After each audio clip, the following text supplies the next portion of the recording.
Hi, I'm Adam. Welcome back to finding my next favorite tabletop role-playing game. Today I'm looking at Mappa Mundi. Mappa Mundi, the title is just a Latin phrase meaning world map. It also refers to an in-game organization or employer or institute, depending on how you want to look at it. And this group sends you, the chroniclers, into a known world that's inexplicably changed so you can map it. So basically, the exploration pillar of some other tabletop role playing games is kind of this entire game. It's a game of non-violent collaboration. There is no combat, there are no stat blocks or hit points or anything like that. And it also labels itself as anti colonial, although I think it might more appropriately be called non colonial. Just because it doesn't actively undo colonialism, it just doesn't promote it in any way. As you go, before gameplay, you're given a blank map, and then you fill that map out as you go. You also keep a record of your travels. Besides that, you need some dice, 4-sided, 6-sided, 8-sided, and 2 12-sided dice, plus a coin, so you can do the D2 route.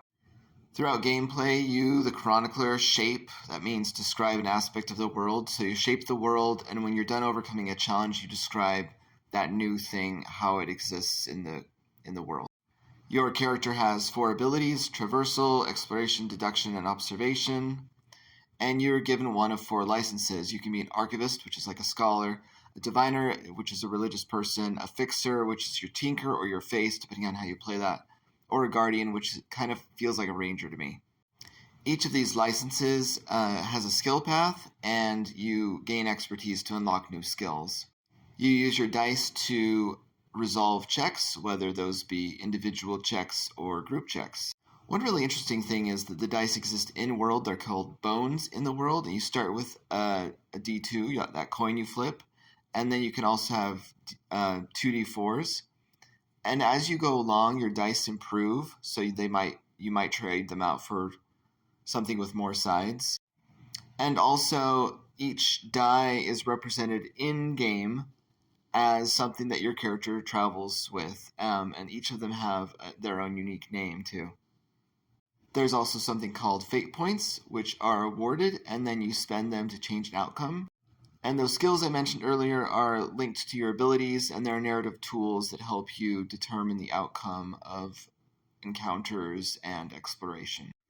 At character creation, besides the licenses and training that I talked about, there's also you choose a name, your physical description, and your starting skills, and then also starting interactions, which interactions are like actions, but they involve play with another creature.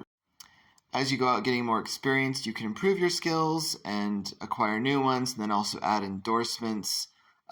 Progress is also measured by updating your bones, right? Your dice, and that's about it. In terms of actual gameplay, there's 3 phases of gameplay: research, journey, and encounter. Research is just the preparation, like the GM or the narrator is preparing a deck of cards that will randomly determine what you encounter. It's also represented by it's also representative of what your characters are doing before they strike out into the unknown. During the journey phase, the cards are revealed, and they can be revealed. So you have this journey deck, and one by one cards are revealed and then resolved. And as they're revealed, there's a reversible scene. If it's rightwise, it's peaceful. If it's inverted, there's an element of danger.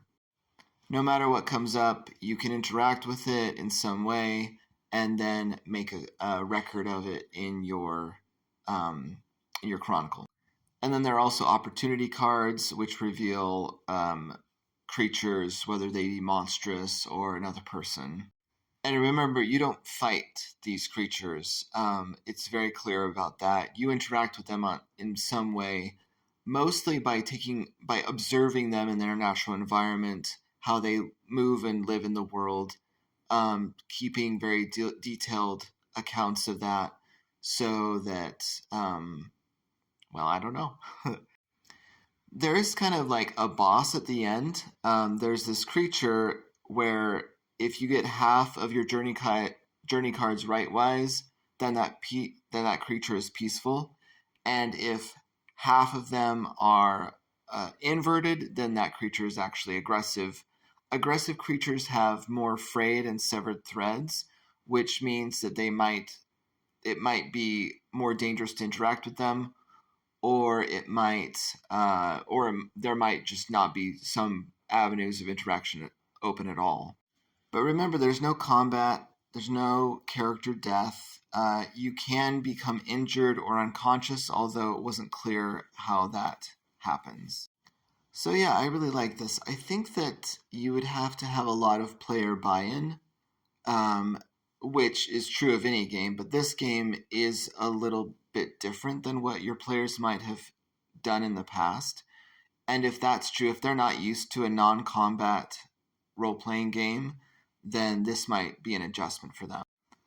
Will Mappa Mundi be my next favorite tabletop role playing game?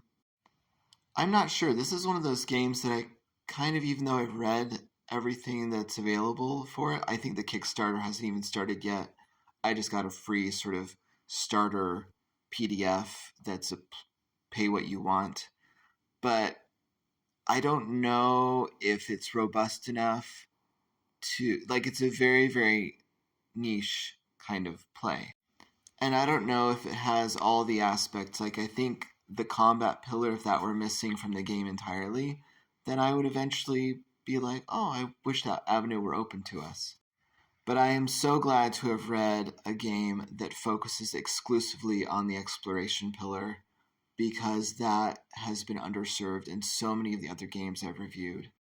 There's a lot of hand waving or not even mentioning the exploration pillar at all in some games that are much more combat focused.